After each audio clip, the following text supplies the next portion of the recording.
আসরের সালাত এর পরে আমরা যারা বসেছি এই সময়টা কিন্তু বরকতময়। আল্লাহ রাব্বুল আলামিন পবিত্র কুরআনুল কারীমে সূরাতুল আসর নামে একটা সূরাই নাজিল করেছেন। আল্লাহ রাব্বুল আলামিন অত্র সূরায় বলেছেন, বা'দা আউযু বিল্লাহি মিনাশ শাইতানির রাজীম ওয়াল আসরি, সময়ের কসম বা সময়ের শপথ। এখানে আসরের ওয়াক্ত অর্থ হতে পারে, মহাকাল অর্থ হতে পারে, সময় অর্থ হতে পারে। তো সবচেয়ে বেশি তাফসীরের কিতাবে যে অর্থটা এসেছে সেটা হলো মহাকালের কসম, সময়ের কসম। সময়ের শপথ করে আল্লাহ পাক বলছেন, ইন্নাল ইনসানা লাফি খুসর, নিঃসন্দেহে এই পুরো মানব জাতি ক্ষতির মধ্যে আছে। আল্লাহ পাক মানুষ এবং জিনকে সৃষ্টি করেছেন শুধুমাত্র তার ইবাদত করার জন্যে। ওয়ামা খালাকতুল জিন্না ওয়াল ইনসা ইল্লা লিয়াবুদুন, কিন্তু সেই আল্লাহ রাব্বুল আলামিন বলছেন যে পুরো মানব জাতি ক্ষতির মধ্যে আছে।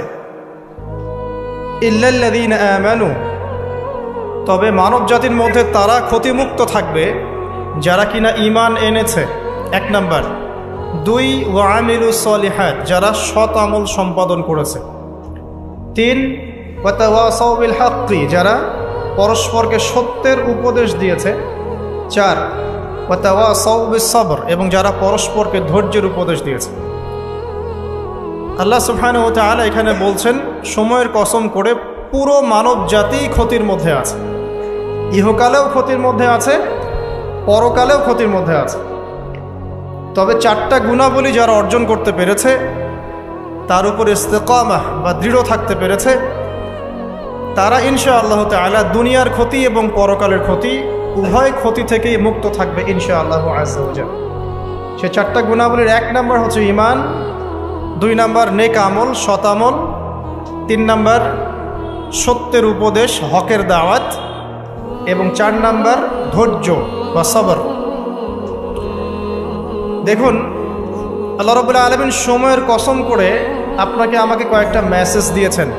এক নাম্বার হচ্ছে সময় আমাদের জীবনে খুব গুরুত্বপূর্ণ। আমাদের জীবনের সবচাইতে গুরুত্বপূর্ণ বিষয়টার নাম হচ্ছে সময়, যে বিষয়ে বর্তমান জেনারেশনের খুব একটা মাথা ব্যথা কাজ করে না। কোনো ব্যক্তি যদি তার হায়াতে তার সময়ের মূল্য বুঝতে পারে প্রকৃত অর্থেই, সে কি কখনো ঘন্টার পর ঘন্টা রাস্তাঘাটে আড্ডা মারতে পারে, অনলাইনে সময় নষ্ট করতে পারে, চায়ের দোকানে আড্ডা পিটাতে পারে, বান্ধবীর পেছনে সময় ব্যয় করতে পারে, টিকটক নিয়ে ব্যস্ত থাকতে পারে? সময়ের মূল্য যে ব্যক্তি বোঝে সে কি কখনো এই কাজগুলো করতে পারে? আল্লাহ পাক সবার আগে এখানে আমাকে বলছেন, বলে আসরি, সময়ের কসম, অর্থাৎ সময় আপনার আমার জীবনে অত্যন্ত গুরুত্বপূর্ণ এবং এই সময়টা লিমিটেড। আল্লাহ পাক একটা লিমিটেড টাইম দিয়েছেন আমাদেরকে। এই টাইমটা বাড়বেও না, কমবেও না, হয়তো বা বরকত হতে পারে বা বরকত কমে যেতে পারে। হায়াত যেটা আল্লাহ পাক দিয়েছেন এটা কিন্তু বাড়ে না, কমে না, বরং এর মধ্যে হয় বরকত হয় অথবা বরকত কমে যায়। যখন মানুষ পাপে লিপ্ত থাকে, কন্টিনিউয়াসলি পাপ করতে থাকে, তার হায়াতের বরকত কমে যায়। আর যখন মানুষ কন্টিনিউয়াসলি নেক কাজ করতে থাকে, ভালো কাজ করতে থাকে, তার হায়াতের মধ্যে বরকত হয়।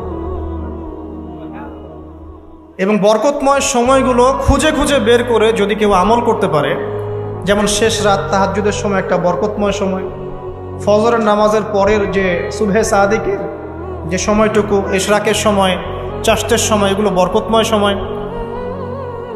আসর থেকে মাগরিবের সময় বরকতময়, হজের সময়গুলোতে বরকত আছে, রমাদান মাস বরকতময় মাস, লাইলাতুল কদর এবং শেষ 10 রাত বরকতময়, জিলহজের প্রথম 10 দিন বরকতময়, আরাফা আশুরা বরকতময়।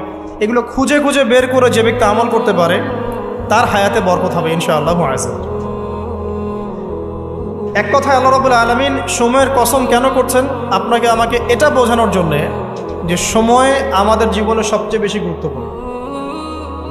যে সময়গুলো আমাদের জীবন থেকে চলে গেছে, আপনি আমি যদি 1000 রাকাত নামাজ পড়েও আল্লাহর কাছে কান্নাকাটি করি, সেটা কিন্তু আর ফিরে আসবে না। হয়তোবা আল্লাহ পাক আমাদের গুনাহগুলোকে মাফ করে দিয়ে বাকি জিন্দেগি আমাদেরকে আমল করার তৌফিক দিবেন ইনশাআল্লাহ তাআলা, কিন্তু যে সময়টুকু আমরা নষ্ট করেছি এটা কিন্তু আর ফিরে আসবে না। আজকে যদি এই একটা লেসন নিয়ে বাসায় যেতে পারি আমরা, যে আমরা আমাদের সময়টাকে মূল্যায়ন করব, আজকের এই মাহফিলটা সার্থক। আর আজকের মাহফিলে আমরা যদি অনেক কথাবার্তা বলি কিন্তু কোনো লেসন নিয়ে বাসায় ফিরে না যাই, তাহলে আজকের এই মাহফিলের কোনো সার্থকতা নাই। আসা এবং যাওয়াই হবে এখানে। আমি আসলাম, নাস্তা খেলাম, লেকচার দিলাম, চলে গেলাম।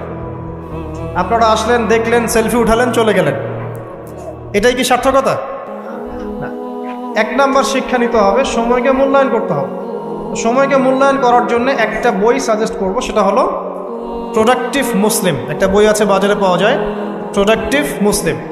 এই বইটার মধ্যে আপনি দেখবেন 24 ঘন্টা কিভাবে আপনি রাসূল সাল্লাল্লাহু আলাইহি ওয়াসাল্লামের সুন্নাহ মতো কাটাবেন, এটা লেখা আছে।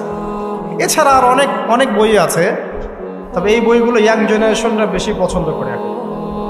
প্রোডাক্টিভ মুসলিম মানে কি? মানে হচ্ছে 24 ঘন্টাকে সে এমনভাবে ব্যালেন্স করবে যার মধ্যে তার পড়াশোনা, তার ইবাদত, তার তেলাওয়াত, তার জিকির আজগার, তার বাজারঘাট, তার ব্যবসা বাণিজ্য, তার পরিবার, সব কিছু ব্যালেন্স করা যায়। ইসলামে তো বৈরাগ্যবাদের সুযোগ নাই। সারাদিন খালি নামাজই পড়বো, এর নাম তো ইসলাম নয়। সারা বছর ধরে রোজা রাখবেন, এর নাম কিন্তু ইসলাম নয়। নবী সাল্লাল্লাহু আলাইহি ওয়াসাল্লাম নামাজও পড়তেন, রাতে ঘুমাতেন। তিনি পরিবারও ভরণ পোষণ দিয়েছেন, স্ত্রী সন্তান ছিল, আবার তিনি যুদ্ধ জিহাদও করেছেন। আবার নবী সাল্লাল্লাহু আলাইহি ওয়াসাল্লাম রোজাও রেখেছেন, কখনো ছেড়েও দিয়েছেন। মানে ইসলামে এই বৈচিত্র্য আছে। ইসলাম এই বৈচিত্র্যময় একটা রিলিজন, এটাই ইসলামের সৌন্দর্য। আমরা অনেক সময় মনে করি যে ইসলামের সব কিছু একরকম হতে হবে, সবাইকেই বুকের উপর হাত বাঁধতে হবে, অথবা সবাইকে নাভির নিচে হাত বাঁধতে হবে, অথবা সবাইকে নাভির উপরে হাত বাঁধতে হবে, তা সবাই রফুল এদেন করবে, আবার মনে করি কেউই করবে না। আসলে এই কনসেপ্টগুলো ঠিক নয়। ইসলাম বৈচিত্র্যময়, এখানে ভেরিয়েশন আছে, এখানে বৈচিত্র্য আছে, এবং এই বৈচিত্র্যটাই ইসলামের সৌন্দর্য। এটা বুঝতে আমাদের অনেক সময় লেগে যাচ্ছে, আল্লাহ পাক বোঝার তৌফিক দান করুন। চিন্তার মধ্যে মত পার্থক্য থাকবে। একটা হাদিস, কোরআনের একটা সূরা, একজন স্কলার একভাবে ব্যাখ্যা করছেন, আরেকজন কিন্তু আরেকভাবে ব্যাখ্যা করছেন। এখন ব্যাখ্যার মধ্যে মত পার্থক্য দেখা যাচ্ছে, কিন্তু কখনো কখনো দেখা যায় দুটো ব্যাখ্যাই ঠিক আছে। আল্লাহ পাক কাউকে এমন একটা ইলম দিয়েছেন যা অন্য কাউকে দেন নাই, আরেকজনকে আল্লাহ পাক এমন একটা বুঝ দিয়েছেন যেটা আবার অন্য কাউকে দেন নাই। কিন্তু কোরআনের একটা আয়াতকে কেন্দ্র করেই কিন্তু ব্যাখ্যাগুলো এসেছে। তো এই যে বৈচিত্র্য, এটা ইসলামের সৌন্দর্য, এটা ইসলামের মানে ব্যর্থতা নয়, কিন্তু এটা ইসলামের সৌন্দর্য। শুধু খেয়াল রাখতে হবে ওই ব্যাখ্যা, ওই বুঝ আমরা গ্রহণ করব যেই বুঝ এবং ব্যাখ্যা নবী সাল্লাল্লাহু আলাইহি ওয়াসাল্লাম এবং সাহাবায়ে কেরাম রাদিয়াল্লাহু আনহুম তাদের থেকে স্বীকৃত, এতটুকুই।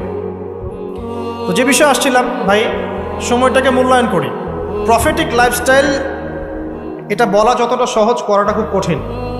রাতের ঘুমানো থেকে শুরু করে আবার রাতের ঘুম পর্যন্ত, এই যে 24 ঘন্টার দিন রাত, এটাকে এমনভাবে ঢেলে সাজাতে হবে যাতে এর মধ্যে আমার ইবাদত থাকে, নামাজ থাকে, জামাতে নামাজ থাকে, তিলাওয়াত থাকে, তালিম দেওয়া থাকে, দিন প্রচার থাকে, পরিবারকে সময় দেওয়া থাকে, বাজারঘাট করা থাকে, সন্তান প্রতিপালন থাকে, ব্যবসা বাণিজ্য থাকে, সব কিছুকে ব্যালেন্স করতে হবে। যদি এটা করতে পারি তাহলে ইনশাআল্লাহ আগামী দিনে আশা করা যায় আমাদের তরুণ প্রজন্মের হাতে ইসলামের পতাকা উঠবে ইনশাআল্লাহ। আর এখন যে লাইফস্টাইল আমরা পালন করছি আর কি, বাস্তবতায় আসেন, সেটা হচ্ছে এমন, ঘুমাচ্ছি রাত 2টা-3টায়, কারণ গার্লফ্রেন্ড তো ফোন দেয় রাত 12টার পরে, আর গার্লফ্রেন্ড ফোন দিলে তো 3-4 ঘন্টা কথা না বলে থাকা যায়, তাই না ভাই? তার মানে ঠিক বলছেন, তার মানে এর সাথে অভ্যস্ত আছেন আপনারা। তো ঘুমাতে ঘুমাতে 3টা-4টা, উঠছেন মাশাআল্লাহ জোহরের আগে, তো ফজরটা পড়ছেন জোহরে গিয়ে, তারপরে যে আসর মাগরিব ঢিলে ঢালাভাবে যাচ্ছে, সারাদিন গায়ে কোনো এনার্জি নাই, যেহেতু ঘুম ক্লিয়ার হচ্ছে না, শরীরে শক্তি নাই। এরপরে আবার ফেসবুকিং আছে, ইউটিউবিং আছে, বন্ধুদের সাথে আড্ডা আছে, একটু সময় পাইলে স্কুল কলেজে অথবা কফি শপে অথবা চায়ের দোকানে আড্ডা মারা, আবার রাত্রেবেলা ওই যে এলাকা ভিত্তিক কিছু জায়গা থাকে আড্ডা মারার, আপনার নদীর ধারে বা রাস্তার ধারে বা ব্রিজের উপরে, দেখবেন গোল হয়ে যুব সমাজ বসে বসে লুডো খেলছে। গোল হয়ে যুবকরা বসে যে কিছু একটা করে, কি করে এটা বুঝতে আমার 1 মাস লাগছে। আমি অনেককে প্রশ্ন করছিলাম যে আসলে ওরা করে কি, যে গোল হয়ে যে বসে থাকে, মাঝখানে একটা জিনিসের দিকে তাকায় আছে, কি করে আসলে। পরে একদিন নিজেই গিয়ে দেখলাম আসলে কি করে। ভাই কি করো? ও যে ভাই ইতস্তত বোধ করছে যে আপনি, আপনার ভিডিও আমরা ইউটিউবে শুনি, আপনি সেই ব্যক্তি না? যে হ্যাঁ আমি সেই ব্যক্তি, কি করো তোমরা? তো বলছে যে আমরা ভাই লুডো খেলছিলাম। ওখানে যে লুডো খেলে এটা আমরা বুঝতে পারি নাই। আমি অনেস্টলি বলছি যে টিকটক বলে যে কিছু একটা আছে, এটা আমি জানতাম না এতদিন। এটার নামে কোনো অ্যাপস আছে এটা আমার জানাই ছিল না। শুধু ফেসবুক এবং ইউটিউবিং জানতাম। তো দেখেন আমরা সময়গুলো প্র্যাকটিক্যালি এইভাবে নষ্ট করছি এখন। তো যদি প্রফিটিক লাইফস্টাইলে না আসতে পারি তাহলে আল্লাহ পাকের যে শপথ ওয়াল আসরি, সময়ের কসম, এখান থেকে কোনো শিক্ষা আমরা অর্জন করতে পারছি না। 2 নম্বরে যাওয়ার আগে আল্লাহর কাছে ওয়াদা করি যে আজকে থেকে ইনশাআল্লাহ তাআলা যতদিন আল্লাহ পাক বাঁচিয়ে রাখবেন, ইনশাআল্লাহ তাআলা দেশের প্রেক্ষাপট যেমনই হোক, বিশ্বের প্রেক্ষাপট যেমনই হোক, ঠিক আছে, দেশে মহামারী নেমে আসুক, দুর্ভিক্ষ নেমে আসুক, কি হয় হোক, 24 ঘন্টার প্রফিটিক লাইফস্টাইল আমি মেনে চলবো ইনশাআল্লাহ। স্পেশালি যুব সমাজকে এই নিয়াত করতেই হবে, আদারওয়াইজ আপনারা সামনে ভয়ঙ্কর বিপদ দেখতে পারবেন। এমন ভয়ঙ্কর সিচুয়েশন আসবে যেটা কল্পনাতেও নাই এই মানব জাতির। কি আসবে সেটা নিয়ে আমি আসলে আপনাদেরকে ভয় দেখাতে চাচ্ছি না। আগামী বিশ্বের ভবিষ্যৎটা ভালো না, আগামী বিশ্বের ভবিষ্যৎটা মোটেই ভালো না। তো সময় এখনই আছে, মানে এই সময়টাই সময় মনে করেন, ভবিষ্যতের চিন্তা বাদ দিয়ে এইটাকেই সময় মনে করেন। আল্লাহ পাক তৌফিক এনায়েত করুন, আমিন। 2 নম্বর মেসেজ হচ্ছে আল্লাহ পাকের, সময়ের কসম করে আল্লাহ পাক বোঝাতে চাচ্ছেন যে ইতিহাস এর দিকে আপনাকে চোখ দিতে হবে। পৃথিবীর সৃষ্টি থেকে নিয়ে কিয়ামত পর্যন্ত একটা বিষয় খুব কমন, সেটা কি? যুগে যুগে যারাই আল্লাহ রাব্বুল আলামিনের তাওহীদ এবং তার নবীর সুন্নতকে অবজ্ঞা করেছে, আল্লাহ পাক কাউকে এই পৃথিবীতে স্থান দেন নাই। এই ইতিহাসটা কোরআন এবং হাদিসের পাতায় পাতায় আছে। সময়ের শপথ করে আল্লাহ পাক আমাদেরকে বলছেন, ইতিহাস ঘেঁটে দেখো, পিছনের দিকে তাকিয়ে দেখো, যুগে যুগে যারাই আল্লাহ এবং তার রাসূলের অবাধ্য হয়েছে, আল্লাহ পাক কাউকে এই পৃথিবীতে স্থান দেন নাই। 1 নম্বর দেখেন, ওই যে নূহ আলাইহিস সালাম স্থান পেয়েছে। নূহ আলাইহিস সালামের যুগে যে মানুষেরা আল্লাহর বিরোধিতা করেছিল, তারা কি টিকতে পেরেছে? পারে নাই। মাত্র 40 বা 80টা পরিবার নাজাত পেয়েছে, বাকি সবাইকে আল্লাহ পাক ডুবিয়ে মেরেছে। পৃথিবীতে এখন আমরা যারা বেঁচে আছি, আমরা কিন্তু ওই 40 বা 80 পরিবারের সন্তান। আমাদের পিতামাতা কিন্তু ওইদিকে, যারা ওই সময়ে মহাপ্লাবন থেকে উদ্ধার পেয়েছে, নাজাত পেয়েছে, আমরা কিন্তু তাদেরই সন্তান। আর বাকি কাউকে আল্লাহ পাক পৃথিবীতে রাখেন নাই। আল্লাহর কিচ্ছু যায় আসে না। একটা হাদিসে আছে, পৃথিবীর দাম আল্লাহর কাছে একটা মাছির পাখার সমানও না। যে ফয়জুল কালাম বইটা আছে, পড়ে দেখবেন। এই বইটা বাসায় রাখতে পারেন, অনেক চমৎকার একটা বই। এখানে অনেক হাদিস আছে যেটা আপনাদের জন্য খুব ইজি হবে, স্পেশালি যারা জেনারেল লাইনে পড়াশোনা করছেন। মাছির একটা পাখার পরিমাণ দাম যদি আল্লাহর কাছে থাকতো এই পৃথিবীর, তাহলে আল্লাহ পাক এই পৃথিবীতে কোনো কাফের মুশরিককে পানি পান করতে দিতেন না, এক ঢোক পানিও দিতেন না। মানে এই মহাবিশ্বের যত গ্রহ নক্ষত্র আছে, এগুলোর সামনে পৃথিবীর দামটা অনেকটা এমন। একটা উদাহরণ দিচ্ছি, সমুদ্রে গিয়েছেন কখনো? সি বিচে গিয়েছেন? কক্সবাজারে ওইদিকে গিয়েছেন কখনো? আচ্ছা, নদী তো গিয়েছেন, এই তিস্তার চরে গিয়েছেন না? মনে করেন তিস্তার চরে বিশাল চর, এই চরের মধ্যে একটা বালুর কি পরিমাণ মূল্য আছে? বালুর একটা কণার কি পরিমাণ দাম থাকতে পারে? এই পুরো মহাবিশ্বে পৃথিবীর অবস্থানটা এতটুকুই, বরং তার চেয়েও কম। পুরো মহাবিশ্বে পৃথিবীর অবস্থান এর চাইতেও কম, যতটুকু একটা বিশাল চরের মধ্যে একটা বালুর মূল্য। পুরো বিশাল সমুদ্র সৈকত, এই সমুদ্র সৈকতে একটা বালুর কোনো দাম আছে? একটা বালুর কণার? ওটা থাকলেই কি না থাকলেই কি? পৃথিবীর অবস্থানটা ঠিক এমন মহাবিশ্বে। ওই পৃথিবীতেই আমরা এখন বসবাস করছি, আর আমরা মনে করছি যে আমরা পৃথিবীতে চিরস্থায়ী হব। এই দুনিয়াটা আমাদের, এখানে যা ইচ্ছা আমরা তাই করব। এখানে পলিটিক্স করলে যা ইচ্ছা তাই করব। এখানকার অর্থনৈতিক দায়িত্ব পাইলে যা ইচ্ছা তাই করব। এখানকার সামাজিক নেতৃত্ব পাইলে যা ইচ্ছা তাই করব। হ্যাঁ, এখানকার ধর্মীয় নেতৃত্ব পাইলে যা ইচ্ছা তাই করব। আমাদের ভাবটা এখন এমন। অথচ পৃথিবীর মূল্য আল্লাহর কাছে একটা বালুর পরিমাণও না, একটা মাছির পাখার পরিমাণও না। তো আলী রাদিয়াল্লাহু আনহু একটা কথা বলতেন যে পৃথিবীতে মানুষ এমনভাবে বিচরণ করে যে মানুষ মনে করে যে পৃথিবীতে সে ছাড়া আর কিছুই নাই। আর পৃথিবী থেকে মানুষ এমনভাবে চলে যায় যে মনে হয় পৃথিবীতে সে কখনো ছিলই না। এটা আলী ইবনে আবি তালেব রাদিয়াল্লাহু আনহুর কথা। কত গভীর কথা চিন্তা করছেন। পৃথিবীতে যখন মানুষ বসবাস করে তখন মানুষের কাছে মনে হয় যে দুনিয়াটা আমাদেরই, দুনিয়াতে আমরা ছাড়া কিচ্ছু নাই, সব কিছু আমাদের, এই দুনিয়ার মালিক আমরাই। মুখে হয়তো বলে যে আল্লাহ বলে একজন আছে, কাজে কিন্তু আসলে মানে না, কাজে কিন্তু আসলে মানুষ সেটা স্বীকার করে না। কার্যত স্বীকার করলে কি মানুষ আল্লাহর হালালকে হারাম করতে পারত? আল্লাহর হারামকে হালাল করতে পারত? একজনকে দেখলাম বলছে যে মেয়েদের ড্রেস কতটুকু লম্বা হবে, কতটুকু খাটো হবে, ঢিলাঢালা হবে কিনা, শালীন হবে কিনা, এইসব নিয়ে কথাবার্তা বলার সময় নাই এখন। এখন যুগটা এগিয়ে যাওয়ার, তো যুগটা কি নগ্ন হয়ে এগিয়ে যাব? এই যুগে কি নগ্ন হয়ে গিয়ে যাব? তো এই যে আল্লাহ পাকের বিধানের 5 পয়সা পরোয়া নাই। আল্লাহ পাক যেখানে বলছেন সূরা আহজাবে যে মেয়েদেরকে বলো হে নবী, তারা যখন বাড়ির থেকে বের হবে তারা যেন জিলবাব দিয়ে তাদের কাপড়টা, দেহটাকে ঢেকে নেয়। তো আল্লাহ পাকের এই আদেশের কি দাম আছে ওর কাছে? 5 পয়সা দাম আছে? আল্লাহ পাক বলছেন সুদ খেও না, যদি সুদ খাও তাহলে আল্লাহ এবং তার রাসূলের সাথে যুদ্ধের ঘোষণা শুনে রাখো। কোনো দাম আছে আল্লাহর কথার? সুদ না খেলে এই যুগে চলে? চুরি করো না, ডাকাতি করো না, জেনা করো না, আল্লাহ পাক বলছেন। দেধারসে এগুলো আমরা করছি এবং এগুলোকে স্বাভাবিকভাবে মেনে নিয়েছি, যেটা হয়। প্রত্যেক দিন খবরের কাগজ খুলবেন, দেখবেন ধর্ষণের খবর পাওয়া যাচ্ছে, পরকীয়ার খবর পাওয়া যাচ্ছে। গতকালকে একটা নিউজ দেখেছি যে মায়ের পরকীয়া দেখে ফেলায় মেয়েকে মা হত্যা করেছে। মায়ের পরকীয়া দেখে ফেলায় মেয়েকে মা শ্বাসরোধ করে হত্যা করেছে। আর কয়দিন আগে দেখলেন তো যে মাকে ছেলে আবার গুলি করে হত্যা করে। তো বলেন কোন পৃথিবীতে বসবাস করছেন? ওয়াল আসরি দিয়ে আমি আপনাকে কি বুঝাবো? সময়ের কসম, এটার ব্যাখ্যা আমি কি করব আর আপনাকে কি বুঝাবো? এই হচ্ছে বর্তমান প্রেক্ষাপট। তো দেখুন আল্লাহ পাক সময়ের কসম করে বলছেন, যুগের পর যুগ তাকিয়ে দেখেন, যারাই আল্লাহ এবং তার রাসূলের বিধানের পরোয়া করে নাই, আল্লাহ পাক কাউকে এই পৃথিবীতে টিকতে দেননি। শুধু একটা সময় দিয়েছেন, কাউকে 100 বছর, কাউকে 1000 বছর, কাউকে 500 বছর, কাউকে 700 বছর। একদিন না একদিন আল্লাহ পাক এদেরকে ধ্বংস করে দিয়েছে। নূহ আলাইহিস সালামের পরে আসেন আদ জাতি। আদ জাতির লোকেরা অনেক লম্বা ছিল, ওই যে ওই গাছের চেয়েও লম্বা হবে। ওই যে গাছটা দেখছেন, ইউক্যালিপ্টার গাছ নাকি জানি, না ওই যে পিছনে, তো হ্যাঁ ওই গাছের চাইতেও লম্বা। আসলে আমি বুঝাতে পারবো না। তাল গাছগুলো দেখেছেন, তাল গাছ, নারিকেল গাছ, এর চাইতেও বড় বড় ছিল ওরা ফিজিক্যালি। বিশ্বাস হয় না?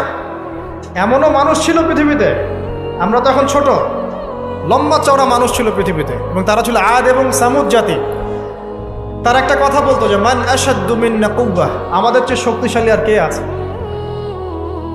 আওয়ালাম ইয়ালামুন আন্নাল্লাহা হুয়া আশাদ্দু মিনহুম কুওয়া। আল্লাহ পাক বলেছেন কোরআনে যে তারা কি জানে না যে আল্লাহ তাদেরকে সৃষ্টি করেছেন তিনি তার চেয়ে বেশি শক্তিশালী। এরা বলতো যে আমাদের চেয়ে শক্তিশালী কে আছে? পাহাড় কেটে কেটে বাড়ি নির্মাণ করত, সৌধ নির্মাণ করত। যখন কাউকে মারতো, ওয়াইদা বাতাসতুম জাব্বারিন, কাউকে পিটাইলে খুব পিটাইতো, মানে খুব উদ্ধত অহংকারী ছিল। হুদ আলাইহিস সালাম এবং সালেহ আলাইহিস সালাম তাদের নবী ছিলেন। আল্লাহ পাক নির্দিষ্ট সময় দিয়েছেন, একদিন ধ্বংস করে দিয়েছেন। বিশাল দেহের এই মানুষগুলোকে আল্লাহ পাক ধ্বংস করেছেন ঝড় দিয়ে, বাতাস দিয়ে। বাতাসে এমনভাবে উপড়ে দিয়েছেন যেন খেজুর গাছের ডাল উপরে পড়ে গেলে যেমনভাবে পড়ে থাকে, এরা সেভাবেই পৃথিবীতে পড়েছে। শেষ, সমস্ত দম্ভ অহংকার সব শেষ, চূর্ণ বিচূর্ণ। সামুদ জাতির একই অবস্থা। আকাশ থেকে বজ্রপাত, এই যে বিজলি যেটা বলি আমরা, প্রচণ্ড বজ্রনিনাদ শব্দে একদিনে শেষ। কমে লুত পরস্পর ছেলে জেনা করতো, নাউজুবিল্লাহ, যেটা এখনকার ফ্যাশন হয়ে গেছে আর কি। হ্যাঁ, আজকে দেখলাম একটা নিউজ, যে আমি আসলে নিউজ দেখতে খুব পছন্দ করি, যে একটা স্কুলের টিচার, সে নিজেও সমকামী, সে শিক্ষার্থীদেরকে পড়াচ্ছে, সে নিজেও সমকামী। তাকে সরিয়ে দেওয়ার জন্য শিক্ষার্থীরা আন্দোলন করছে। এখন এদের সংগঠনও আছে, এদের পতাকা আছে, এদের ম্যাগাজিন আছে, এরা মানবতার কথা বলে, এরা বলে যে বাক স্বাধীনতার কথা বলে। আগে ওই উইকিপিডিয়া ঘাটলে দেখবেন, আগে দেখা যেত যে সমকামিতাকে একটা রোগ বলতো মানুষ, যেটা মানসিক রোগ ইত্যাদি। এখন উইকিপিডিয়া ঘেটে দেখবেন, এখন এটাকে বলে এটা হচ্ছে বাক স্বাধীনতা। মানে বাক স্বাধীনতা, আপনি চাইলে একটা ছেলেকেও বিয়ে করতে পারেন, না মেয়েকেও করতে পারেন। তো লূত আলাইহিস সালামের কওম এই কাজটা করত। এমনই অসভ্য কওম ছিল যে দুইজন ফেরেশতাকে আল্লাহ পাক দুইজন মানে তরুণ যুবকের রূপে পাঠিয়েছেন। দুজন ফেরেশতার নাম, একজন জিবরাইল আলাইহিস সালাম, একজনের নাম মিকাইল আলাইহিস সালাম। দুইজনকে পাঠিয়েছেন ওদেরকে ধ্বংস করার জন্য, কিন্তু ফুটফুটে সুদর্শন তরুণের রূপে আর কি। তো তারা এসে আশ্রয় নিয়েছেন লূত আলাইহিস সালামের বাসায়। এখন ওই কওমের লোকেরা এসে লূত আলাইহিস সালামকে বলছে যে তোমার মেহমানদেরকে ডেকে নিয়ে আসো। লূত আলাইহিস সালাম বলছে কি জন্য? তখন তারা বলছে তুমি তো খুব ভালো করেই জানো আমরা কি জন্য এসেছি। কথা কি বুঝতে পারছেন? লূত আলাইহিস সালাম বলছেন যে হাউলাই বানাতি ইন কুনতুম ফাইলিন, আমার মেয়েরা আছে, তোমাদের যদি কোনো মানে সৎ পুরুষ থেকে থাকো তাহলে আমার মেয়েদেরকে বিয়ে করে নাও, প্রয়োজন আমার মেয়েদেরকে বিয়ে করে নাও, তারপরে ওই খারাপ কাজে যেও না। তখন তারা বলছে যে তুমি খুব ভালো করেই জানো লূত আমরা কি জন্য এসেছি, তোমার মেয়েদের ব্যাপারে আমার কোনো আগ্রহ নেই। চিন্তা করতে পারেন? তখন লূত আলাইহিস সালাম বলছেন আলাইসা মিনকুম রাজুলুন রশীদ, তোমাদের মধ্যে কি একটা ভালো মানুষও বাকি নাই? এরকম কম ছিল, মানে আল্লাহর ফেরেশতাদেরকেও চাচ্ছে নিজেদের কুপ্রবৃত্তি দমন করার জন্য। আল্লাহ পাক ওই জাতিটাকে এমনভাবে ধ্বংস করেছেন। ফেরেশতা জিবরাইল আলাইহিস সালামের পাখা আছে প্রায় 600টা পাখা, 2টা পাখা দিয়ে তিনি ওই পুরো কওমকে এভাবে উঠিয়েছেন আসমানে। তারপর আসমান থেকে ওদেরকে পাথর বর্ষণ করা হয়েছে, রজম যেটা বলি আমরা। দুনিয়াতে রজম না হলে আসমানে হয়েছে রজম, পাথর নিক্ষেপ করে থেতলে দেওয়া হয়েছে, তারপরে এদেরকে উল্টে এভাবে দাফন করে দেওয়া হয়েছে। জর্ডান নামক জায়গার ডেড সি বা মৃত সাগর যেটা, ওই জায়গাটা হচ্ছে কওমে লূতের জায়গা। অনলাইনে ঘেটে দেখেন, এই জায়গায় এই কওমে লূত থাকতো সমকামী। তো এখন এটা মুহাম্মদ সাল্লাল্লাহু আলাইহি ওয়াসাল্লাম নিজেও বলছেন যে আমি আমার উম্মতের উপরে যে কয়টা বিষয় বেশি ভয় করি তার মধ্যে একটা হচ্ছে গোপন শিরক, একটা হচ্ছে লোক দেখানো আমল, একটা হচ্ছে এই উম্মতের এক শ্রেণীর আলেম তারা সমাজে ফিতনা সৃষ্টি করে বেড়াবে এবং আসমানের নিচে এরা সবচেয়ে নিকৃষ্ট শ্রেণীর মানুষ হবে। আমি ভয় করি আমার উম্মত মূর্তি পূজারী হয়ে যাবে, এবং আমি ভয় করি আমার উম্মতের মধ্যে সমকামিতা ছড়িয়ে পড়ছে না, এখন পড়ছে। খুব সতর্ক সাবধান থাকবে। এটা ছড়িয়ে পড়ার মূল কারণ কি? খুব কমন প্রশ্ন, আসলে কারণের দিকে আসেন, কারণটা ফাইন্ড আউট করি। জেনা যে ছড়িয়ে পড়ছে আর পরকীয়া যে ছড়িয়ে পড়ছে, সমকামিতা ছড়িয়ে পড়ছে, এর কারণটা কি কারণ? আজকে থেকে 50 বছর আগে তো এমন ছিল না। লাস্ট 50 বছরে কি হচ্ছে, মানে এটা ছড়িয়ে পড়ছে কারণটা কি? 1 নম্বর কারণ হচ্ছে ফ্রি মিক্সিং, মানে ছেলে মেয়ের অবাধ বিচরণ, এটা 1 নম্বর কারণ। আগে যত বেশি পর্দা রেস্ট্রিক্টেড ছিল তত বেশি এখান থেকে মানুষ সেফ ছিল। 2 নম্বর কারণ হচ্ছে যে যৌন শিক্ষার নামে আমরা মানুষকে নগ্নতা শিখাচ্ছি। 3 নম্বর কারণ হচ্ছে প্রত্যেক প্রিন্ট এবং ইলেকট্রনিক মিডিয়া যৌনতার সুরসুরি দিচ্ছে। আর তার চেয়ে বড় 4 নম্বর কারণ হচ্ছে পর্নোগ্রাফি। এটা সবার মোবাইলে এখন ফ্রি অ্যাক্সেস, যে কেউ ইচ্ছা, আলেম হোক আর জালেম হোক আর যেই হোক না কেন, সবাই বাসায় গিয়ে চুপচুপ করে পর্নোগ্রাফি দেখতে পারে। এবং যখন এটাতে মানুষ আসক্ত হয়ে যায় তখন ভিতর থেকে সে পশু হয়ে যায়। নিজের মেয়ের সাথে জেনা করতেও তার বুক কাঁপবে না। আপনি কি জানেন এখন অনেক পিতা বেরিয়েছে যারা নিজের মেয়ের সাথে জেনা করছে? খবর দেখেছেন? এটা কিভাবে সম্ভব? পর্নোগ্রাফির মধ্য দিয়ে সম্ভব। পর্নোগ্রাফি দেখতে দেখতে দেখতে দেখতে এগুলোকে মানুষের কাছে কমন মনে হচ্ছে, স্বাভাবিক। তখন কোনো মেয়ের দিকে আর সম্মানের চোখে মানুষ তাকাতে পারছে না। একটা মেয়ের দিকে সম্মানের দৃষ্টিতে মানুষ আর তাকাতে পারছে না। আর মেয়েরাও যে খুব ভালো তা না, ম্যাক্সিমাম মেয়ে দেখা যায় বেপর্দায় চলে। ওরা পছন্দ করে কেউ ওদেরকে প্রিজিং করুক, কেউ একটু ওকে লাভ লেটার দিক, কেউ টিকটক একটু নক করুক, কেউ মেসেঞ্জারে নক করুক। অনেক মেয়েরা তো অনেক বদ। এখন ভালো মেয়ে খুঁজে পাবেন কোথায়? খুবই রেয়ার, খুবই রেয়ার। ভালো মেয়ে খুঁজে পাওয়া খুবই রেয়ার। যদি আপনি নিজে পবিত্র না থাকেন, আপনি পবিত্র মেয়ে খুঁজে পাবেন না। প্রিয় দিনী ভাই, আপনি যদি নিজে পবিত্র না থাকেন, আপনি পবিত্র মেয়ে খুঁজে পাবেন না। বড় বড় শহরগুলোতে গিয়ে দেখেন, শপিং মলগুলোতে গিয়ে দেখেন, শপিং মল, ইউনিভার্সিটিজ, মেগা সিটিজগুলো, জি না আমরা দেখি না, বাট আমাদের চোখের সামনে পড়ে যায়। আর চোখের সামনে যখন পড়ে যায় তখন তো আমরা চোখ বন্ধ করে হাঁটতে পারবো না। মনে করেন আমি কার ড্রাইভ করছি, এমনকি আমি চোখ বন্ধ করে ড্রাইভ করবো? সামনে কেউ পড়ে গেলে বলবেন হুজুর আপনার দৃষ্টি খারাপ। কি ফাইজলামি শুরু করছে। ডানে বামে চারপাশে যখন মেয়েরা এভাবে নগ্ন হয়ে ঘুরবে, আমি কি চোখ বন্ধ করে আকাশের দিকে তাকায় গাড়ি চালাবো? না আকাশের দিকে তাকায় হাঁটবেন, নাকি মাটির তলে তাকায় হাঁটবেন? কি করবে? তো এগুলো হচ্ছে এক প্রকার এক শ্রেণীর বুদ্ধি প্রতিবন্ধী আছে, নাস্তিকতায় বিশ্বাসী, এদের খোরা যুক্তি এগুলো। তুমি সারা দেশে এরকম নগ্নতা ছড়িয়ে বেড়াবা আর বলবা যে তোমাদের মানসিক সমস্যা, হ্যাঁ তোমাদের মনের সমস্যা, রোগটা তোমাদের মনে। আশ্চর্য বিষয়। সুবহানাল্লাহ। তো যেটা বলছিলাম ভাই, এগুলোর কারণটার দিকে আসেন। মূল কারণটা কিন্তু এইগুলো, ফ্রি মিক্সিং, আপনার মিডিয়াগুলোর মধ্য দিয়ে এইভাবে অবাধে দেদারসে যৌনতার প্রদর্শনী, বিভিন্ন মুভিজ অ্যান্ড ফিল্মস, এই যে সিরিয়াল, এইগুলা, এমন কিছু মিডিয়া যেগুলো আমাদেরকে যৌনতা শেখাচ্ছে, এবং পর্নোগ্রাফি, এগুলো সব কিছু যখন একত্রিত হয়েছে তখন দেখবেন সমাজের মধ্যে যৌনতা বেড়েছে, জেনা বেড়েছে, ধর্ষণ বাড়ছে, তারপরে পরকীয়া বাড়ছে, এবং এগুলো এখন নর্মাল হয়ে গেছে। মানে এগুলো নর্মাল, মানুষ সবাই মেনে নিছে যে এটা হয়, এমনই আসলে।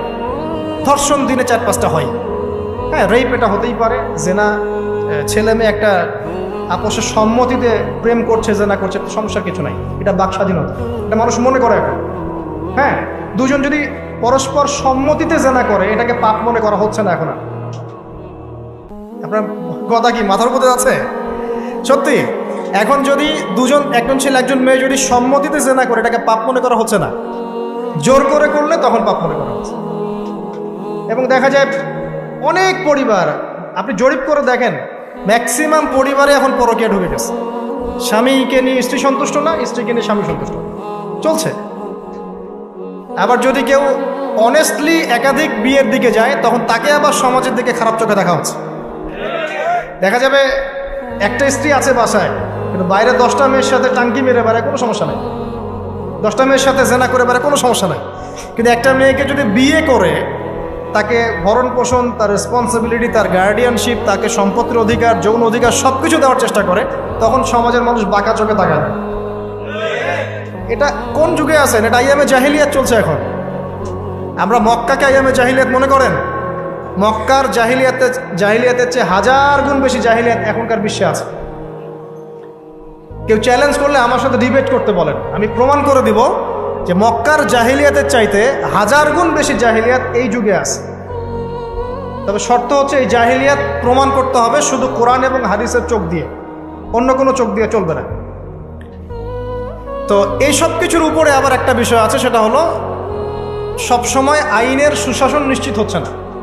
সব ধর্ষকের বিচার হচ্ছে না, সব জেনাকারীর বিচার হচ্ছে না, মাদকদ্রব্য সবার বিচার হচ্ছে না। আর বিচার হলে আইনের ফাঁকফোকর দিয়ে বেরিয়ে যাচ্ছে। আর সিস্টেম করা আছে, ওখানে একটু খাওয়াবেন, তার নিচে একটু খাওয়াবেন, তারপর এখানে একটু খাওয়াবেন, আস্তে আস্তে সব খুলে যাবে। আর এগুলো আমরা মেনে নর্মাল, এমনই সিস্টেম আমরা সবাই মেনেই নিয়েছি, এটাই হয়। এই যে মেনে নেওয়ার ট্রেন্ড, এটা করতে করতে করতে আমরা এখন চরম রকম জাহেলি একটা সমাজে বসবাস করছি। এই সময়ের কসম আল্লাহ পাক আপনাকে করছেন, ওয়াল আসর, এই সময়ের কসম। মানে কোন সময় আপনি বসবাস করছেন নিজেই চোখ দিয়ে দেখেন। সময়কে চিনতে শিখুন, ইতিহাস পড়তে শিখুন। ইতিহাসের সময়ের যুগে যুগে যারা আল্লাহর আইনের বা আল্লাহর বিধানের বিরোধিতা করেছে ওদের কি পরিণত হয়েছে দেখুন, আর সময়কে মূল্যায়ন করুন। এভাবে আদ সামুদের কথা বললাম, কওমে লুতের কথা বললাম, এই যে কওমে শুআইব, একই অবস্থা, মাপে কম দিত, আল্লাহ পাক ভূমিকম্প দিয়ে ধ্বংস করে দিয়েছে, মানুষকে ঠকাতো। শুআইব আলাইহিস সালামের কওম যেভাবে মানুষকে ঠকাতো, এখনকার IMF আর ওয়ার্ল্ড ব্যাংক মানুষকে এইভাবে ঠকায়। এটা আপনি বুঝবেন না যদি ইন্টারন্যাশনাল ইকোনমিক্স, মনিটারি সিস্টেম সম্পর্কে পড়াশোনা না করেন। সুদের জালে ফেলে দরিদ্র দেশগুলোকে একদম গলায় রশি ধরে টেনে ফেলে, হ্যাঁ সুদের মধ্য দিয়ে, এবং পুরো ওয়ার্ল্ডটাকে এভাবে সাজিয়েছে, এর বাইরে কেউ বেরোতে পারবে না। ইন্দোনেশিয়ার একজন প্রেসিডেন্ট চেষ্টা করেছিলেন বের হওয়ার জন্য, সুকান্ত, আগে হয়তো আছে, নাম পড়ে দেখবেন। তারপরে ওরা ইন্দোনেশিয়াকে ইকোনমিক স্যাংশন দিয়ে দিয়েছে। ইন্দোনেশিয়া আসতে একটা ভালো অবস্থান থেকে হঠাৎ করে ধাপ করে পড়ে গেছে। যখন টার্কি এখান থেকে বের হওয়ার চেষ্টা করেছে, ওকে স্যাংশন দিয়ে দিয়েছে। ভেনিজুয়েলা যখন বের হওয়ার চেষ্টা করেছে, ওকে স্যাংশন দিয়ে দিয়েছে। মানে এরা শোয়েব আলাইহিস সালামের ওই কওমের মতোই পুরো মানব জাতিকে অর্থনৈতিক দাসত্বের দিকে নিয়ে গেছে। তো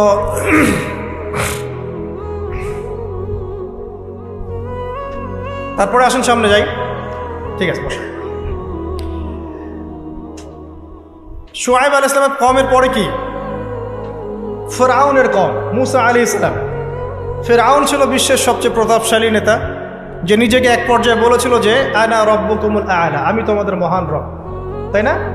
সে বলেছিল যে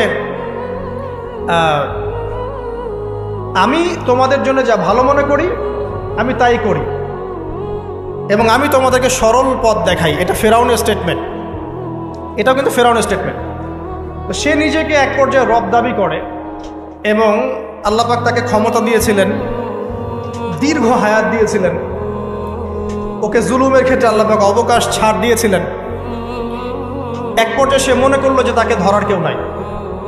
আল্লাহ রাব্বুল আলামিন একটা সুযোগের অপেক্ষা, সেটা হলো মুসা আলাইহিস সালামকে ধাওয়া করছে ফিরআউন এবং তার দলবল লোহিত সাগরের কাছে আসলো। ফিরআউন এদিকে দাঁড়িয়ে আছে, মুসা আলাইহিস সালাম এবং তার সাথীরা পার হয়ে গেল। ফিরআউনও পার হতে গিয়ে আল্লাহ পাক সবাইকে সদল বলে ডুবিয়ে দিল। একদিনের ব্যাপার। আল্লাহ পাক ওয়াল আসরি, সময়ের কসম করে এদিকে আমাদেরকে তাকাতে বলছেন। ইতিহাস ঘেটে দেখো, ফিরআউনের মতো বড় যারা স্বৈরাচারী ছিল তারাও টিকতে পারে না, পেরেছে? নমরুদের কথা আপনারা জানেন, বিশাল প্রতাপশালী, তাকে আল্লাহ পাক লম্বা হায়াত দিয়েছিলেন। ইব্রাহিম আলাইহিস সালামকে কত পরীক্ষায় না ফেললো, আগুনে পর্যন্ত ফেলেছে। ইব্রাহিম আলাইহিস সালাম বলেছেন হাসবি আল্লাহ ওয়া নি'মাল ওয়াকিল, হাসবি আল্লাহ ওয়া নি'মাল ওয়াকিল, নি'মাল মাওলা ওয়া নি'মান নাসির। আল্লাহ রাব্বুল আলামিন ইব্রাহিম আলাইহিস সালামকে বিজয় দিলেন ও নমরুদকে আল্লাহ পাক ধ্বংস করে দিলেন। কোথায় যাবেন? ঈসা আলাইহিস সালামের কওমে আসেন। যারা ঈসা আলাইহিস সালামকে মেনে নিয়েছে নাজাত পেয়েছে, যারা মেনে নেয় নাই কিয়ামত পর্যন্ত আল্লাহ পাক ওদেরকে লানত করে রেখে দিয়েছে। ওরা কারা? ওরা ইহুদিরা, জিউসরা। তো লম্বা করছি না, একটা বিষয়ের দিকে ফোকাস করেন।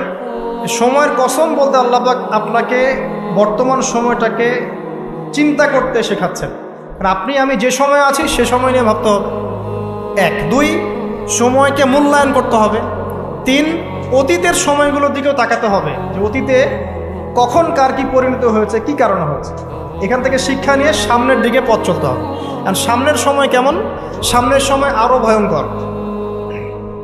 যত দিন যাবে কিয়ামতের যে আলামতগুলো বাকি আছে সেগুলো আস্তে আস্তে চোখের সামনে দেখা যাবে। 10টা বড় বড় আলামত এখনো দেখা যাচ্ছে না, বাকি ছোট ছোট যত আলামত আছে তার 100টার মধ্যে 99টাই দেখা যাচ্ছে। সামনের সময় কেমন বলছিলাম, যে 10টা বড় বড় সাইন দেখা যাচ্ছে না, বাকি 100টার মধ্যে 99টাই দেখা যায়। কি কি দেখা যাচ্ছে কয়েকটা বলি। উঁচু উঁচু বিল্ডিং দেখা যায়, উঁচু উঁচু বিল্ডিংয়ের প্রতিযোগিতা দেখা যায়। সমাজের নিম্ন শ্রেণীর মানুষ, রাখাল শ্রেণীর মানুষ উঁচু উঁচু অট্টালিকা নির্মাণের প্রতিযোগিতা করছে দেখা যায়। সমাজের ম্যাক্সিমাম মানুষ এখন সুদ খাচ্ছে দেখা যাচ্ছে। ছেলেরা মেয়েদের পোশাক পরছে, মেয়েরা ছেলেদের পোশাক পরছে দেখা যায়। আচ্ছা, সমাজে মেয়েদের সংখ্যা বাড়ছে, ছেলেদের সংখ্যা কমছে দেখা যাচ্ছে। বেশি থেকে বেশি আল্লাহ পাকের গজব আসছে, আসমানি গজব, জমিনের বালা, বন্যা বলেন, ভূমিধস বলেন, ভূমিকম্প বলেন, জলোচ্ছ্বাস বলেন, দিন দিন বাড়ছে না কমছে? বাড়ছে। মুসলিমদের উপর অমুসলিমদের অত্যাচার বাড়ছে না কমছে? মুসলিম উম্মার বিভক্তি বাড়ছে না কমছে? বাড়ছে। মানুষ আলেম, বড় বড় ওলামায়ে কেরাম যারা আছে তাদের ইন্তেকাল বেশি হচ্ছে না কম হচ্ছে? ওলামায়ে কেরাম যারা বড় বড় আলেম ওলামা তারা আস্তে আস্তে চলে যাচ্ছেন না? মানুষ অনেক জাহেলকে আলেম মনে করছে না? হ্যাঁ, এমনও কিছু মানুষ মুসলিম সমাজে দিন প্রচার করছে যাদের ফ্রেঞ্চ কাট দাড়ি। আস্তে আস্তে আস্তে আস্তে দেখেন নাই, এমন অনেক মানুষ দিন প্রচার করছে ইসলামে, দাড়ি ফ্রেঞ্চ কাট, মাশাআল্লাহ। এবং সে বলছে যে মানে এটা যে সুন্নাহ, এটা কোরআনে কোথায় আছে? সম্মাধারের কথা কোরআনে কোথায় আছে? দাড়ি টুপি পাগড়ির মধ্যে ইসলামকে সীমাবদ্ধ করে ফেলেছেন, এই জন্যে প্রতিবাদ স্বরূপ সে নিজে আর লম্বা দাড়ি রাখবে না। কি বুঝলেন? আপনারা দাড়ি টুপি এবং পাগড়ি জুব্বার মধ্যে ইসলামকে সীমাবদ্ধ করে ফেলেছেন, এই কারণে সে নিজে আর দাড়ি রাখবে না, ইসলাম প্রচার করে বেড়াচ্ছে, মানুষ ওদের পিছনে ছুটছেও। দেখলাম নারী একজন মহিলা ওয়াজ মাহফিলের স্টেজে উঠে বক্তব্য দিচ্ছে। হ্যাঁ, আশপাশে কিছু মানুষ আছে যাদের আবার দাড়ি টুপিও আছে, তারা বসে বসে আবার শুনছেও লেকচার। হ্যাঁ, তো এই যে সাইন যে আলেমদের মৃত্যু হবে, জাহেলদেরকে মানুষ আলেম মনে করবে, মেয়েদের সংখ্যা বাড়বে, ছেলেদের সংখ্যা কমবে, ছেলেরা মেয়েদের পোশাক পরবে, মেয়েরা ছেলেদের পোশাক পরবে, এগুলো দেখতে পাচ্ছেন না? দেখতে পাচ্ছেন। সময় সংক্ষিপ্ত হয়ে আসছে না? নবীজি বলেছেন একটা বছর চলে যাবে একটা কিসের মতো? মাসের মতো। মাস যাবে সপ্তাহের মতো, সপ্তাহ যাবে একটা দিনের মতো। সময়ের বরকত কমছে না? কমছে। হঠাৎ মৃত্যু বাড়ছে না মানুষের? হঠাৎ মৃত্যু যাচ্ছে, অ্যাক্সিডেন্ট, মরে গেল হঠাৎ। দেখবেন ছোট ছোট বাচ্চা যারা আছে, এই বাচ্চাদের সাথে যৌন সম্পর্ক বাড়ছে না? বাচ্চাদেরকে ধর্ষণ বাড়ছে না? সমাজে এমনি নর্মালি জেনার ধর্ষণ বাড়ছে না? পরিবারের ভাঙনগুলো হচ্ছে না বেশি? ভাঙন বাড়ছে না? পরকীয়া বাড়ছে না? এই যে ভাইয়ে ভাইয়ে দ্বন্দ্ব, সম্পত্তির জন্য বাবার সাথে ছেলের দ্বন্দ্ব, মায়ের সাথে ছেলের দ্বন্দ্ব, প্রতিবেশী খোনাখুনি, এগুলো বাড়ছে না কমছে? সব কিয়ামত সাইন। আমানতদারিতা উঠে যাচ্ছে না? যে ব্যক্তি মিথ্যাবাদী তাকে সমাজে সত্যবাদী বলা হচ্ছে না, আর যে সত্যবাদী ওকে সমাজে মিথ্যাবাদী বলা হচ্ছে না। কোথায় আছেন? আপনি নিজেই পড়াশোনা করেন, দেখেন আলামত আর কতগুলো আলামত চান, সবগুলো আপনি চোখের সামনে দেখতে পারবেন। আজকে এটা টপিক না, হলে এটা নিয়ে আমি 2 ঘন্টা কথা বলতে পারবো ইনশাআল্লাহ। কিন্তু 10টা বড় বড় সাইন এখনো আসে নাই। কিরকম? 1, মসিহুদ দাজ্জাল এসেছে? আসে নাই মানে সে এখন আত্মপ্রকাশ করেনি মানুষের রূপে, কিন্তু তার জন্ম হয়েছে, সে আছে, যেখানে থাকার সেখানেই আছে। তার যেটা মিশন, সেই মিশন চলছে বিশ্বজুড়ে, এবং তার মিশনগুলো বাস্তবায়ন করছে এখন ইহুদিরা। কারণ ইহুদিদেরকে নিয়েই সে বিশ্ব শাসন করবে। যাদেরকে নিয়ে সে বিশ্ব শাসন করবে তারা দাজ্জালের মিশন ঠিকই বাস্তবায়ন করছে। আর আমরা কি করছি? হালুয়া রুটি আর সেমাই খাচ্ছি, আর বাসায় গিয়ে ঘুমিয়ে যাচ্ছি, তাই না ভাই? একদিন হালুয়া রুটি বলেছিলাম তো কিছু মানুষ আমাকে খুব ধোয়া ধুয়েছে অনলাইনে, এই জন্য এখন আমি হালুয়া রুটি বলতে চাই না, এখন বলি আমরা বিরিয়ানি খাচ্ছি আর ঘুমাচ্ছি। আর আমাদের একজন হুজুর বলেছেন কিচেন বিরিয়ানি। চিকেন আর কিচেনের শব্দের পার্থক্য তার বোঝার এখনো যোগ্যতা হয়নি। মাশাআল্লাহ, যাক, আল্লাহ পাক এলেম দান করুক, দোয়া করি। তিনি কিচেন বিরিয়ানি খাচ্ছেন, আল্লাহ আরো বেশি কিচেন বিরিয়ানি তার তাকদিরে নসিব করুন, আমিন। তো একটু মজা দিলাম, এটা আবার অনলাইনে দিয়েন না, তাহলে সমস্যা আছে আর কি। তো দেখেন দাজ্জাল কিন্তু পৃথিবীতে আছে। কোথায় আছে, তার মানে সে কোন গোত্রের হবে ইত্যাদি ইত্যাদি, তার দেহের গঠন কেমন হবে, চুল কেমন হবে, চোখ কেমন হবে, সব কিছু হাদিসে বলা আছে। মসিহুদ দাজ্জাল নিয়ে আমি আলাদা একটা খুতবা বা লেকচার ইনশাল্লাহ দিব। কিছু মানুষ আছে দেখলাম দাজ্জাল কোথা থেকে বের হবে এই নিয়ে খুব আলোচনা। আমি বলেছি অনেক দিন আগের একটা লেকচারে যে দাজ্জাল জেরুজালেম থেকে বিশ্ব শাসন করবে। 5 বছর আগেও এই কথা বলেছি, ইনশাল্লাহ জীবনের শেষ পর্যন্ত এই কথা বলবো। দাজ্জাল জেরুজালেম থেকে সারা বিশ্ব শাসন করবে। এখন সে খুব লেখা লিখছে না, এখানে খোরাসানের কথা এসেছে, এখানে ইস্পাহানের কথা এসেছে, ইত্যাদি ইত্যাদি। তো পণ্ডিত মশাইকে একটা কথা বলতে চাই, দাজ্জাল কোথা থেকে বের হবেন এই কথাটা আমি বেশি জানি, আপনি বেশি জানেন, না নবী মুহাম্মদ সাল্লাল্লাহু আলাইহি ওয়াসাল্লাম? বলেন কে বেশি জানে? আচ্ছা, দাজ্জাল মক্কা মদিনা ঢুকতে পারবে? পারবে না। আচ্ছা, দাজ্জাল মক্কা মদিনা ঢুকতে পারবে না। দাজ্জাল কোত্থেকে বের হবেন সেটা আমাদের নবীজি সবচেয়ে বেশি ভালো জানেন, এই তো। তারপরেও নবী সাল্লাল্লাহু আলাইহি ওয়াসাল্লাম ইবনে সাইয়্যিদ নামক একজন ব্যক্তিকে মদিনায় মসিহুদ দাজ্জাল মনে করতেন, এবং অনেক সাহাবী তাকে মসিহুদ দাজ্জাল মনে করতেন। সহিহ মুসলিমে অনেকগুলো হাদিস আছে, পড়ে দেখেন। যে নবী সাল্লাল্লাহু আলাইহি ওয়াসাল্লাম ইবনে সাইয়্যিদকে ইনভেস্টিগেট করছেন আড়াল থেকে। ইবনে সাইয়্যিদকে ডেকে বলছেন যে তুমি কি দেখো? সে বলছে যে আমি তো সিংহাসন দেখি। তো নবীজি বলছেন তোমার সিংহাসন কোথায়? সে বলছে সিংহাসন সমুদ্রের উপরে। তখন নবীজি বলছেন তুমি তো শয়তানকে দেখেছো, তুমি শয়তানকে দেখেছো। এরপরে নবীজি বলছেন তুমি কি বিশ্বাস করো যে আমি মুহাম্মদ শেষ নবী? ইবনে সাইয়্যিদ বলছে আপনি কি বিশ্বাস করেন যে আমি নবী? কথা বুঝতে পারছেন? কথা বুঝতে পারছেন না? নবীজি মনের মধ্যে একটা শব্দ গোপন করলেন। শব্দটা ছিল দুখান। কি নাম? সূরা দুখান আছে না? দুখান। দুখান শব্দটা মনের মধ্যে গোপন করে ইবনে সাইয়্যিদকে বলছেন যে বলো দেখি আমি মনের মধ্যে কি শব্দ গোপন করে রেখেছি। তখন ইবনে সাইয়্যিদ কি বললো জানেন? বলল দুখ। দুখ রহস্যময় ক্যারেক্টার না একটা? ওমর রাদিয়াল্লাহু আনহু বলছেন যে ইয়া রাসূলুল্লাহ আপনি আমাকে অনুমতি দেন এর গর্দানটা আমি উড়াই দিই। তখন নবী সাল্লাল্লাহু আলাইহি ওয়াসাল্লাম বলছেন যে না, যদি সে, শোনেন স্টেটমেন্টটা শোনেন, যদি ইবনে সাইয়্যিদ সত্যি দাজ্জাল হয়ে থাকে তাহলে তুমি তাকে হত্যা করতে পারবে না, কারণ তার হত্যা লেখা আছে ঈসা আলাইহিস সালামের হাতে। ঠিক আছে? আর যদি সে দাজ্জাল না হয়ে থাকে তাহলে নিরপরাধ ব্যক্তিকে হত্যা করার মধ্যে কোনো সার্থকতা নাই। এই যে যদি সে দাজ্জাল হয়ে থাকে, এই চান্সটা নবী সাল্লাল্লাহু আলাইহি ওয়াসাল্লাম কেন নেবেন? অথচ ঘটনাটা মদিনার, যে মদিনায় দাজ্জাল ঢুকতে পারবে না। ব্যাপারটা কি রহস্যময় নয়? এত সহজেই দাজ্জালের কনসেপ্ট নিয়ে এত আলোচনা করা যায় না। দু চারটা হাদিসকে মিলালেই সব কিছুর কনক্লুশন আসে না। দাজ্জালের খুরুজ একটা জিনিস, ওর জন্ম নিয়ে আর একটা জিনিস। সে পৃথিবীতে আছে, সৃষ্টির শুরু থেকেই আছে। স্বয়ং নূহ আলাইহিস সালাম যখন নবী ছিলেন তখন নূহ আলাইহিস সালামও তার কওমকে দাজ্জাল সম্পর্কে সতর্ক করেছেন। তো নূহ আলাইহিস সালামের যুগে সে কোথায় ছিল? এটা কি চিন্তার বিষয় নয়? আবার তামিম দাড়ি দেখে আসছেন দ্বীপের মধ্যে তাকে বাধা অবস্থায়। হাদিস আছে না? আছে। এখন একটা হাদিসের মধ্যে যে আছে যে দাজ্জাল ইরাক এবং শাম এর মাঝামাঝি একটা রাস্তা থেকে বের হয়ে আসবে, এটা একটা হাদিস। আরেকটাতে আছে ইস্পাহান থেকে বের হয়ে আসবে। ইস্পাহান কিন্তু এখন ইরানের মধ্যে, ঠিক আছে? আরেকটা হাদিসে আছে খোরাসান থেকে বের হয়ে আসবে। আপনি কিভাবে মেলাবেন? আবার নবীজি এখানে মদিনার মধ্যে ইবনে সাইয়্যিদকে বলছেন যে ওমর সে যদি দাজ্জাল হয়ে থাকে তুমি তাকে মারতে পারবে। ব্যাপারটা কি রহস্যজনক না? অনেক চেইন মিলাতে হবে এখানে। একটা দুটো হাদিস দিয়ে আমি কনক্লুশন আসতে পারবো না।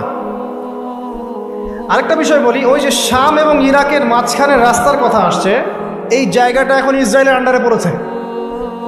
অথচ যেই সময় হাদিসটা বলা হচ্ছিল তখন কিন্তু ইসরায়েল রাষ্ট্রের অস্তিত্ব ছিল না। যখন দাজ্জাল সংক্রান্ত এই শাম ইরাকের হাদিস বলা হচ্ছে তখন ইসরায়েল রাষ্ট্রের জন্মও হয় নাই। এর জন্ম তো হয়েছে 1914 সালে, 17 সালে, 45 সালের দিকে এসে। তাহলে ওই যে ইস্পাহান খোরাসান যেগুলো বলছেন, এমনও হতে পারে অদূর ভবিষ্যতে ইসরায়েল ওই জায়গাগুলো দখল করে ফেলবে। হতেই পারে। সিরিয়ার ওই উপত্যকা কি ইসরায়েলের ছিল আগে? মিশরের গোলান ওদের ছিল আগে? আস্তে আস্তে তারা এক্সটেন্ড করেছে। তো এত সহজে একটা হাদিস যে একটা কনক্লুশনে এসে অনলাইন ধুয়ে দেওয়ার মধ্যে কোনো সার্থকতা নাই। তো এই মুফতি সাহেব বা ওনাকে জিজ্ঞাসা করেন দাজ্জালের পণ্ডিতকে, তাহলে খোরাসান থেকে যদি দাজ্জাল বের হবে আর ইস্পাহান থেকে বের হবে, তাহলে মদিনায় নবী সাল্লাল্লাহু আলাইহি ওয়াসাল্লাম ইবনে সাইয়্যিদকে কেন দাজ্জাল মনে করছেন? এই প্রশ্নের উত্তর আগে শুনে আসতে পারে। এর কি উত্তর দেয়? এটা নিয়ে আরও ডিটেলস কথা আছে। আমি বললাম যে একটা দুইটা হাদিস দিয়ে এগুলো আমি বোঝাতে পারবো না, আমার মিনিমাম 1 ঘন্টা সময় লাগে। আল্লাহ পাক এই বিষয়গুলো নিয়ে আমাদেরকে গভীর গবেষণার তৌফিক দান করুন। এতটুকু জেনে রাখেন, সে এই বিশ্ব শাসন করবেই এবং 40 দিন সে বিশ্বটাকে ম্যাসাকার করবে। তার 1 হাতে জান্নাত 1 হাতে জাহান্নাম, মানে এটা সত্যিকারের জান্নাত জাহান্নাম নয়, এটা রূপক অর্থে। মানে যে তার আনুগত্য করবে সে তাকে প্রোগ্রেস দেবে, যে তার আনুগত্য করবে না ধ্বংস। সে যে বায়ুমণ্ডল, যে আকাশ নিয়ন্ত্রণ করবে, দুর্ভিক্ষ দিবে, সে যে মানুষকে সচ্ছলতা দিবে, এগুলো কিভাবে? এগুলো তার আনুগত্য এবং তার মানে বিরোধিতার মধ্য দিয়ে মানে পরিস্ফুটিত হবে আর কি। দাজ্জাল এমন একটা গাধার পিঠে সফর করবে যেটার কান হবে অনেক লম্বা। তো এই গাধা মানে কি সত্যিকারের গাধা? তাহলে গাধা কি আকাশে উড়বে? আর কিছু প্রোটেস্ট্যান্ট মার্কা মুসলিম আছে, এরা মনে করে না গাধা মানে সত্যিই গাধা। এমন গাধা আসবে যে গাধা চড়ে আকাশে সফর করা। আসলে কি এখানে গাধা কি গাধাই বোঝানো হয়েছে? দাজ্জালের হাতে রুটির পাহাড় থাকবে। কিছু মানুষ মনে করে রুটির পাহাড় মানে আসলে রুটির পাহাড়। আসলে কি রুটির পাহাড় মানে খাবারের নিয়ন্ত্রণ? এগুলো বোঝার জন্য কি আপনার পিএইচডি করার দরকার আছে? তো অনেক ডেপথ এই সাবজেক্টটা, এটাকে আপনাকে খুব গভীরভাবে পড়তে হবে। চলুন, এই সাইনটা এখন দেখা যাচ্ছে না, সে এখনো আত্মপ্রকাশ করে নাই, অচিরেই করবে। তবে এতটুকু জেনে রাখেন, সে আত্মপ্রকাশ করলে জিউসদেরকে নিয়ে সারা বিশ্ব সে শাসন ঠিকই করবে। তবে আল্লাহ পাক তাকে এবং পুরো জিউসদেরকে ওই জেরুজালেমে ধ্বংস করবেন কিভাবে?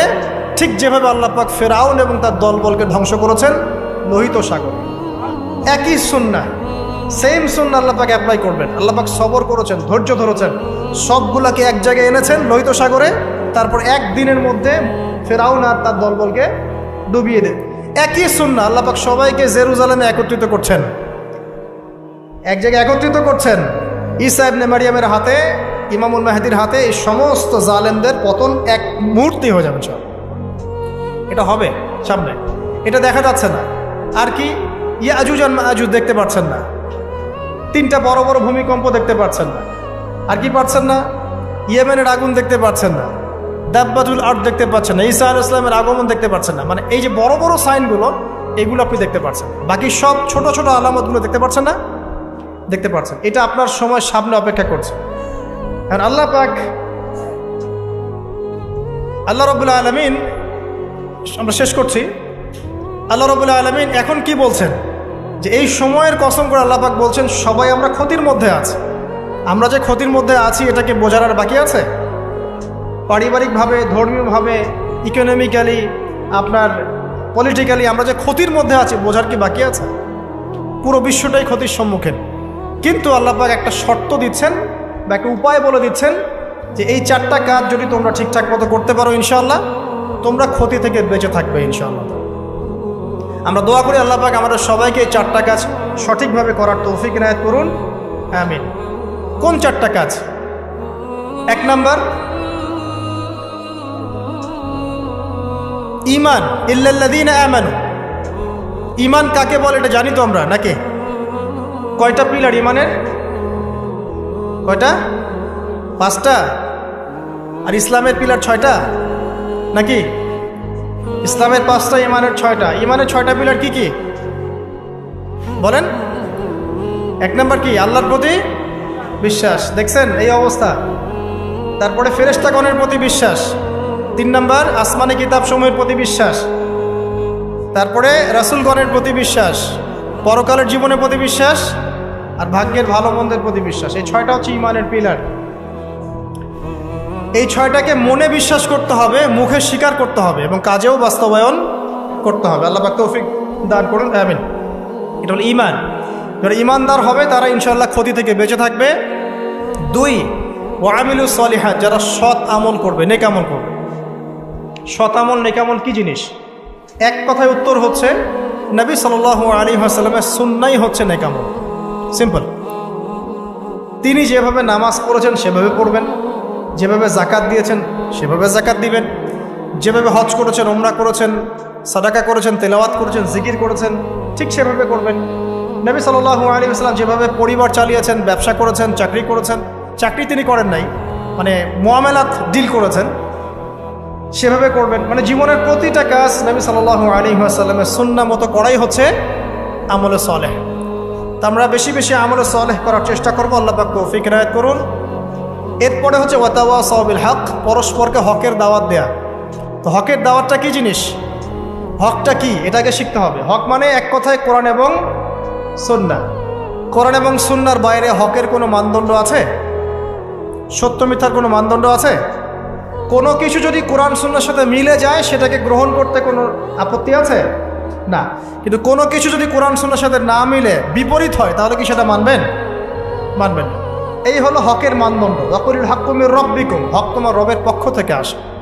কোরআন এবং সুন্নাহর সাথে যা মিলে যাবে সেটা মেনে নিতে আমাদের কোনো আপত্তি নাই, কারণ কোরআন এবং সুন্নাহই হচ্ছে হকের একমাত্র মানদণ্ড। সত্য মিথ্যা, ন্যায় অন্যায়, হক বাতিলের চূড়ান্ত মানদণ্ড কি? কোরআন এবং সুন্নাহ। এটাই হলো হক। এর দাওয়াত যারা প্রদান করে, এই দাওয়াতটা আপনি একটা ফাউন্ডেশনের থ্রু দিয়েও করতে পারেন, একটা রাষ্ট্রের মাধ্যমে করতে পারেন, একটা শিক্ষা প্রতিষ্ঠানের মাধ্যমে করতে পারেন, একটা সামাজিক সংগঠনের মাধ্যমে করতে পারেন। যেভাবেই হোক আপনি হকের দাওয়াতটা মানুষের কাছে প্রচার করবেন। এটা হচ্ছে ওয়াতাওয়াসাউ বিল হক, পরস্পরকে সত্যের উপদেশ দেয়া। আর একটা কি ওয়াতাওয়াসাউ বিস সবর, পরস্পরকে ধৈর্যের উপদেশ দেয়া। মানে হকের সাথে ধৈর্যের সম্পর্ক, দাওয়াতের সাথে ধৈর্যের সম্পর্ক। কারণ ইসলামের বিজয় রাতারাতি হয় না, সবর করতে হয়। একদিনেই ইসলামের বিজয় হয় না, এক রাতে হয় না, সবর করতে হয়, লেগে থাকতে হয়, কন্টিনিউয়াসলি কাজ করতে হয়। আস্তে আস্তে সুপরিকল্পিতভাবে একটা নির্দিষ্ট লক্ষ্যকে সামনে রেখে আগালে পরে ইনশাআল্লাহু আযজা ওয়া জাল দেখবেন ইসলামের বিজয় একদিন না একদিন হবেই ইনশাআল্লাহ। আর এটা যে হবেই এই বিষয়ে কোনো সন্দেহ নাই। আজ হোক আর কাল হোক, ইসলাম এই পৃথিবীতে চিরস্থায়ী হবে। সর্বশেষ যে বিষয়টা কিয়ামতের আগে ঘটবে সেটা হলো ঈসা ইবনে মারইয়ামের হাতে পুরো বিশ্বব্যাপী দ্বীনের খেলাফা। এটা ঈসা আলাইহিস সালামের হাতে আল্লাহ পাক করাবেন ইনশাআল্লাহ তাআলা। এবং বিশ্বের বিভিন্ন জায়গায় মুসলিমদের মধ্যে এই যে হকের যে ব্যাপারটা বললাম, কোরআন এবং সুন্নাহ, এর এস্টাবলিশমেন্ট হবে ইনশাআল্লাহু আযজা ওয়া জাল। এটা চিরায়ত হয়ে গেছে, লিখিত হয়ে গেছে। কোথায়, কবে, কার মাধ্যমে, কিভাবে হবে এটা আল্লাহ পাক জানেন, আমরা কেউ জানি না। কিন্তু এতটুকু জানি যে ইসলাম ছিল, ইসলাম আছে, ইসলাম থাকবে, এবং ইসলাম সর্বশেষ রিলিজন যেটা সারা বিশ্বকে ডিল করবে, সারা বিশ্বের বিষয়গুলোকে নিয়ন্ত্রণ করবে ইনশাআল্লাহু আযজা ওয়া জাল। মাঝখানের এই সময়টুকুতে আমাদের কি করণীয়? 1 নাম্বার, সময়কে মূল্যায়ন করা। 2 নাম্বার, প্রকৃত ইমানদার হওয়ার চেষ্টা করা। 3, বেশি বেশি করে শতামল করার চেষ্টা করা। 4 নাম্বার, হকের দাওয়াত প্রচার করা। 5 নাম্বার, ধৈর্য ধরা এবং নির্দিষ্ট লক্ষ্যকে সামনে রেখে সামনের দিকে এগিয়ে যাওয়া। আল্লাহ পাক আমাদের সবাইকে এই তৌফিক এনায়েত করুন, আমিন। আজকের মতো আমরা এখানে শেষ করছি। সবাই দোয়া পড়ি, সুবহানাকা আল্লাহুম্মা বিহামদিক, আশহাদু আল্লা ইলাহা ইল্লা আনতা, আস্তাগফিরুকা ওয়া আতুবু ইলাইক। আসসালামু আলাইকুম ওয়া রাহমাতুল্লাহি ওয়া বারাকাতুহু।